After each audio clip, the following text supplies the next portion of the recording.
cordial saludo. Mi nombre es Jorge Eduardo Bello Tauta, estudiante del programa profesional en deporte de la Universidad del Magdalena del cuarto semestre. En este video estaremos hablando un poco acerca de la historia del ciclismo, de su origen, de la historia del ciclismo en Colombia y de algunos fundamentos técnicos que fue lo que aprendimos en clase.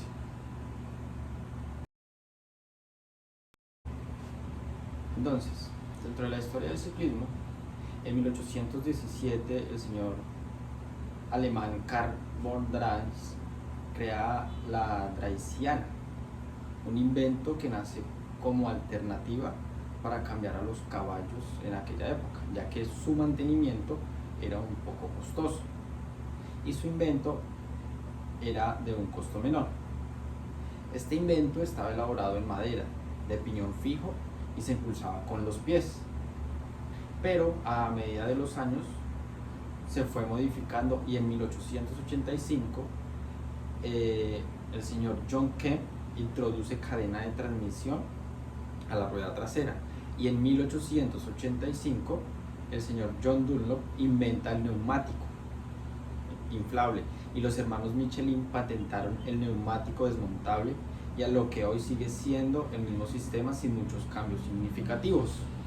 Y esto se hizo también porque daba un mejor avance, no había tanto impacto con el suelo, generando más fricción y tensión en la bicicleta.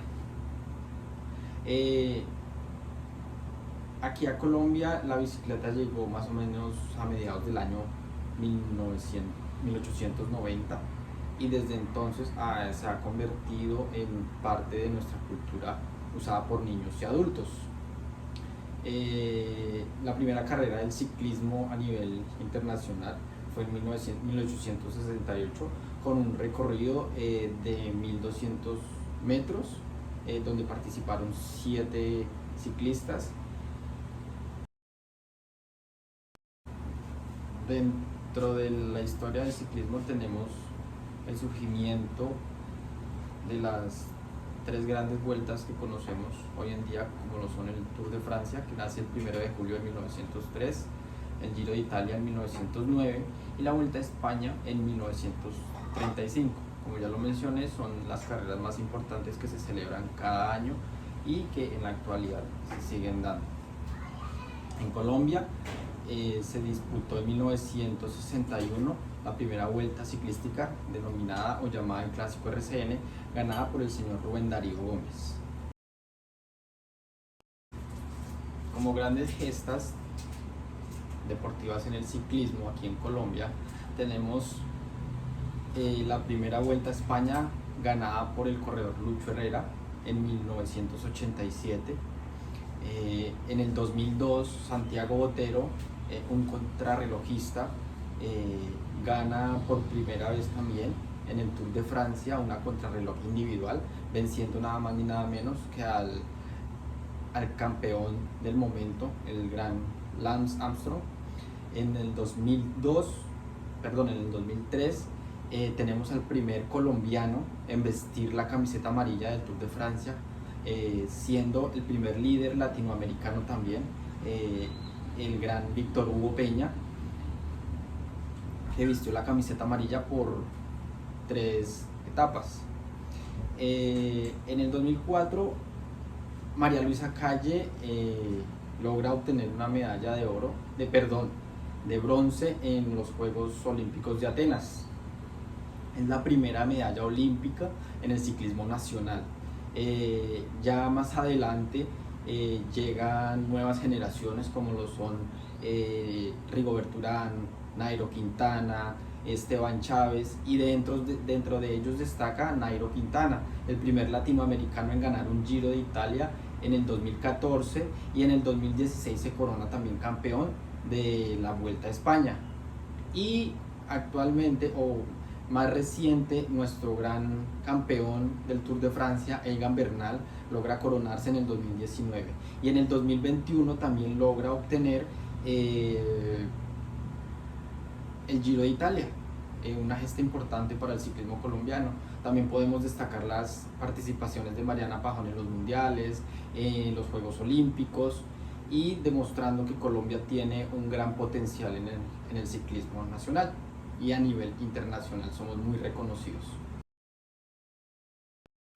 Dentro de los fundamentos técnicos, para tomar la medida de una bicicleta de montaña, vamos a hacer lo siguiente.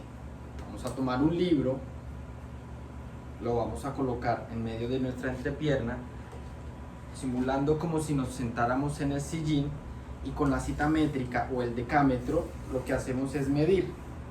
La medida que me da en centímetros, que son 75 centímetros, yo lo tomo es en pulgadas.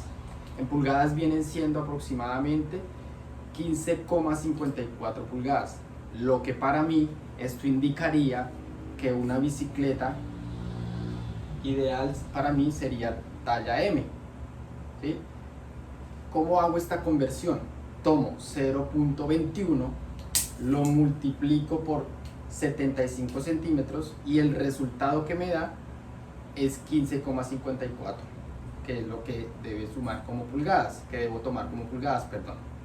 Para la bicicleta de ruta hacemos exactamente el mismo proceso, lo único que cambia es la toma de medida, no será ahora en pulgadas sino en centímetros, es decir, vamos a multiplicar por el factor que es diferente, 0.65 por mi entrepierna, que es de 75 centímetros, y eso a mí me va a arrojar una talla de 48.1 centímetros, lo cual indica que la bicicleta ideal para mí, según mi talla, viene siendo una talla S. Ahora, en caso de que yo quiera una bicicleta de BMX, el proceso también es totalmente diferente. Ya la medida se toma es con mi estatura y con una medida del tubo superior de la bicicleta de BMX. Es decir, yo mido unos 68 centímetros de altura. El tamaño del tubo que yo debo elegir debe estar aproximadamente entre 20 pulgadas y 20,5 pulgadas, lo que me da, o lo que para mí sería ideal, una bicicleta small o medium, ya que mirando la medida de mi talla y la medida del tubo superior de la bicicleta de BMX es lo que me arrojaría según los cálculos. Entonces, dentro de los fundamentos técnicos también tenemos cómo poner unas calas en nuestras zapatillas, ya sean de ruta o de mountain bike. Para poner mis calas, primero me pongo la zapatilla y marco en la suela con una cinta adhesiva el primer metatarsiano y el quinto metatarsiano. Una vez quitada la zapatilla, trazo una línea medida entre ambos puntos. El centro es donde debe ir el eje de la cala. También lo que hago es marcar el eje longitudinal de la zapatilla para tener una referencia clara del centro. En la cala casi siempre tiene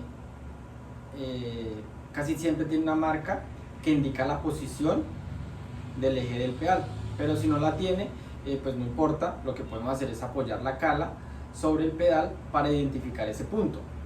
Entonces, lo que hago es colocar la cala centrada lateralmente, con la marca alineada sobre la línea media y respetando el ángulo natural de mi pie. Aprieto pues los tornillos de forma gradual y en cruz con una llave Allen de 4 milímetros.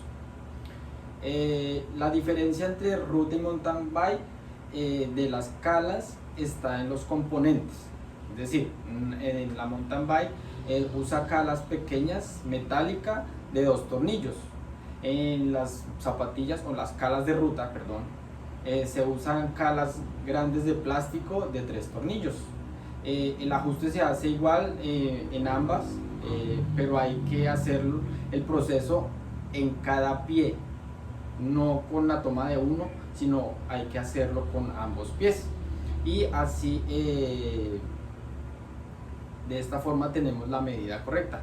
hay que constantemente revisar las calas porque si se desgastan no va a tener una buena función y esto puede provocar caídas o molestias, y así que deben ser revisadas con regularidad por si hay que cambiarlas. Ahora hablaremos un poco de lo que son gincanas. Son pruebas de habilidad y equilibrio donde el ciclista debe sortear una serie de obstáculos en un circuito cerrado que se realiza normalmente al aire libre. Esta actividad tiene múltiples beneficios fundamentales para el desarrollo de los niños. Sirve para mejorar el equilibrio, la coordinación, el control total de la bicicleta y además permite mejorar la confianza, aumentando la seguridad y desarrollar una mejor tolerancia a la frustración. Al ser una actividad lúdica, genera mayor adherencia al deporte y diversión para los niños. Entonces, ¿cómo se realiza? Para llevarla a cabo, una gincana de forma adecuada se debe realizar en espacios seguros, un terreno que sea llano, firme y seguro para evitar accidentes. Debe organizarse por estaciones o etapas, perdón. La categoría es de acuerdo con los reglamentos que establecen las federaciones de ciclismo y las bases de juegos deportivos. La categoría correspondiente para niños de 10 años es principiantes 2 o Benjamín. Dentro de las actividades lúdicas encontramos, por ejemplo, el equilibrio estático, que hace el niño se mantiene sobre la bicicleta completamente quieto dentro de un cuadro de 2 por 2 metros sin apoyar los pies en el suelo durante 30 segundos, y lo que el niño está trabajando ahí es el control del cuerpo y la estabilidad de su bicicleta. Ahora, para graduar la altura del sillín de mi bicicleta, lo que puedo hacer es realizar un método el cual consiste en multiplicar la medida de mi entrepierna, que me dio 75 centímetros, como lo hicimos al medir la talla de mi bicicleta, y lo voy a multiplicar por 0.883, y según el resultado, esa será la altura del sillín para mí. Entonces, al multiplicar esto, a mí me dio, al multiplicar 75 por 0.883, a mí me dio una medida de 66.2 centímetros, y esa será la altura que va a tener mi sillín. Entonces, para validar, lo que yo hago es con la cinta métrica, desde el eje de donde sale la biela hasta la altura del sillín, vamos a corroborar que la altura sea la correcta. Entonces, si podemos ver, desde el eje a mí me da una medida de 62 centímetros. Quiere decir que entonces está en lo correcto.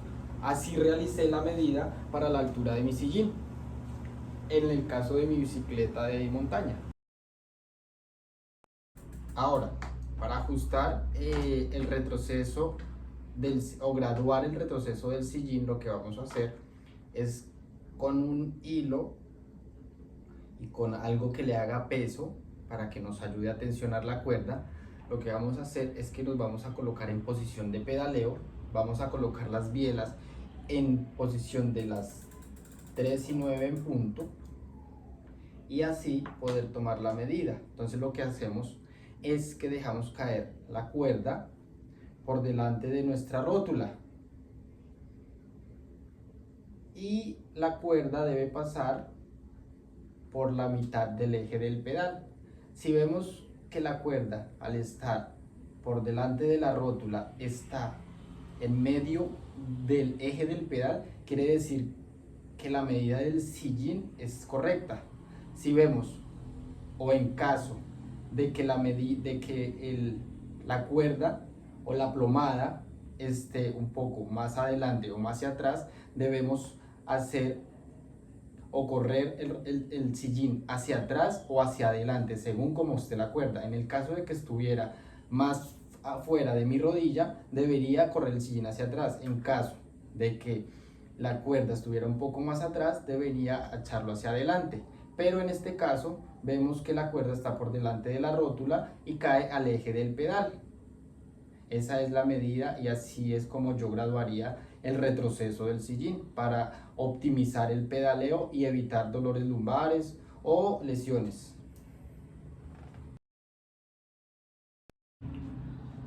Ahora, y ya para finalizar, ¿cómo graduar el largo de potencia del manubrio? Lo mejor e ideal para ajustar el largo de potencia del manubrio, lo más recomendable es hacer un bike fit, pero en este caso lo que haremos es en una posición natural de pedaleo sobre la bicicleta. Claramente lo que vamos a hacer es que el eje debe tapar visualmente la rueda delantera. Entonces cuando nosotros vamos en posición de pedaleo nos fijamos, y si vemos que así es, que lo tapa o pasa, que si va alineado con la rueda delantera, es decir que está de una forma adecuada. En caso de que uno lo vea corrido o hacia atrás, se debe ajustar. Y en cuanto a la anchura del manubrio, varía claramente porque el manillar de la bicicleta de ruta es un poco más angosto. Tiene una medida de entre 40 y 45 centímetros. La medida del manillar de bicicleta de montaña es un poco más amplio. Entonces, ahí, de acuerdo a eso, nosotros debemos graduar y estar en una posición adecuada. Lo más recomendable es estar a 45 grados sobre la bicicleta para evitar lesiones, dolores lumbares y para optimizar el pedaleo.